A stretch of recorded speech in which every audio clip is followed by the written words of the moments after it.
ముఖ్యంగా మీకు నేను కంగ్రాచులేషన్ చెప్పాలనుకుంటున్నాను.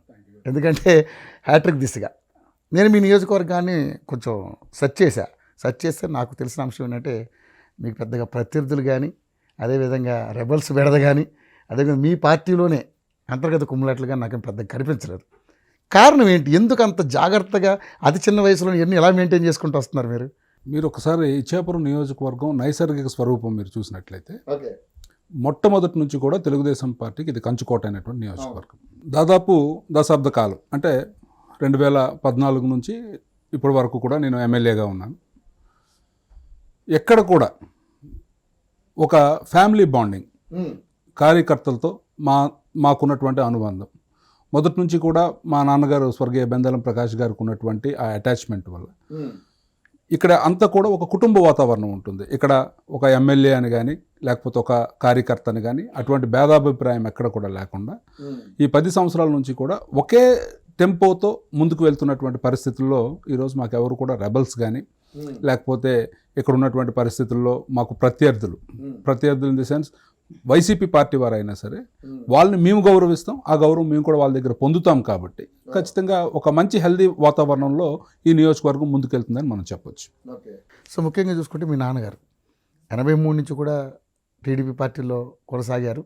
కానీ ఎందుకు ఆయనకి సీట్ ఇవ్వలేకపోయారు? ఎందుకు రాలేకపోయింది? దానికి కారణం ఏంటి అసలు? అంటే డిఫరెంట్ సిచ్యుయేషన్స్, డిఫరెంట్ టైం జోన్స్లో జరిగినటువంటి కొన్ని పరిణామాల వల్ల ఆయనకి రాకపోవటం అనేది జరిగింది. ఉదాహరణకి 2004లో ఇక్కడ దక్కత ఏకంబరి గారని అచ్యుతరామయ్య గారి కోడలు పోటీ చేసిన రోజులు, అంటే ఆయన ఒక ఎక్స్ఎమ్మెల్యే, ఆయన కోడలు పోటీ చేసిన రోజులు.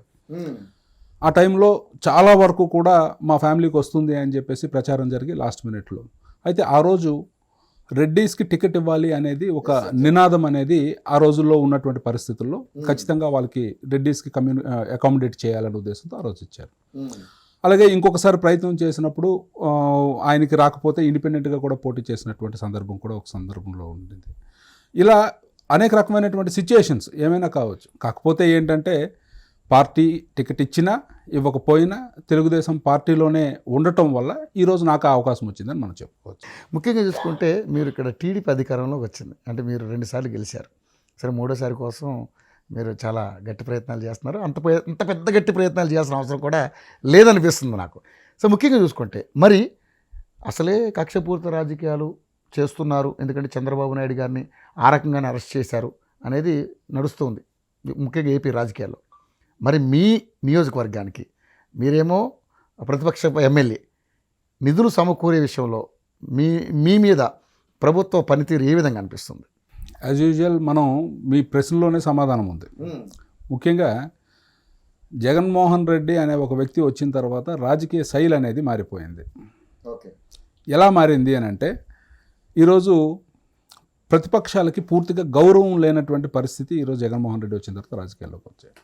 ఎందుకంటే రాజశేఖర్ రెడ్డి గారు కూడా ముఖ్యమంత్రిగా ఉన్నారు. ఆ రోజు చంద్రబాబు నాయుడు గారు ప్రతిపక్ష పాత్ర పోషించినటువంటి సందర్భాలు ఉన్నాయి. అయినా రాజకీయాలు గౌరవంగా ఉండేవి. ఈరోజు జగన్మోహన్ రెడ్డి వచ్చిన తర్వాత రాజకీయాలు అనేవి పూర్తిగా భ్రష్టు పట్టిపోయింది. అవి ఏ స్థాయి కంటే పతనావస్థకు పూర్తిగా వెళ్ళిపోయినటువంటి పరిస్థితి.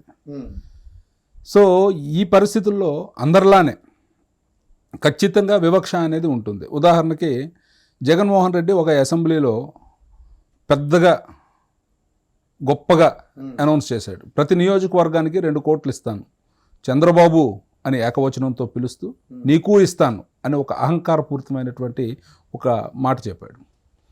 సరే, అందరికీ ఇస్తాడేమో అనుకున్నాం, అసెంబ్లీ సాక్షిగా అన్నాడు. సో అది ఒక ఓపెన్ స్టేట్మెంట్ కాబట్టి ఖచ్చితంగా మేము కూడా ఏదో జరుగుతుంది అని ఎక్స్పెక్ట్ చేసాం.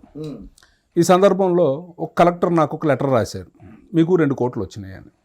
వచ్చాయి అని రాశాడు, వచ్చాయి అని కన్ఫర్మ్ చేసుకుని రాశాడు. సరే, ఆటోమేటిక్గా ఎమ్మెల్యేగా ఉన్న నాకు ఏదో కొంత ప్రజలకి న్యాయం చేయాలి అనే ఒక ఆతృతతో ఆ 2 కోట్ల రూపాయలు వచ్చాయి అని రాసినటువంటి లెటర్ పట్టుకొని కలెక్టర్ దగ్గరికే వెళ్ళాను. సార్, మీరు ఈ 2 కోట్లు వచ్చాయని చెప్పారు, ఈ ప్రతిపాదనలు ఏమైనా పెట్టమంటారా అని అడిగాను. అడిగితే కలెక్టర్ చెప్పినటువంటి మాట, ఇన్ఛార్జ్ మినిస్టర్ సంతకం పెట్టాలన్నారు. ఈ మెలికలో ఆటోమేటిక్గా నాకే రకంగా నిధులు వస్తాయని మీరు ఎక్స్పెక్ట్ చేస్తున్నారు. సో ప్రభుత్వం నుంచి అయితే నాకు 1 రూపీ సహాయం కూడా లేదు. అయినప్పటికీ మా అదృష్టం ఏంటంటే మా ఎంపీని మేము గెలిపించుకున్నాం. రామ్మోహన్ నాయుడు. సో మా ఎంపీ గారిని మేము గెలిపించుకోవటం వల్ల ఈరోజు ఎంపీ నిధుల నుంచి మేము కొంత అమౌంట్స్ తీసుకొని రాగలుగుతున్నాం. వచ్చి ఈ 5 years కూడా, అంటే కోవిడ్ 2 years విడిచిపెట్టేస్తే, ఎందుకంటే కోవిడ్లో మీకు తెలుసు అసలు ఎక్కడ కూడా ఏ రకమైనటువంటి అభివృద్ధి కార్యక్రమాలు చేయలేకపోయాం. కానీ కోవిడ్ తర్వాత మాత్రం నియోజకవర్గానికి కొంతవరకు ప్రజల ఆకాంక్షలు ఏముంటాయి, చిన్న చిన్నగా ఒక కమ్యూనిటీ హాల్ అనో లేకపోతే ఒక బోర్ అనో మోటార్ అనో ఇలాంటివేవో చిన్న వాడతారు.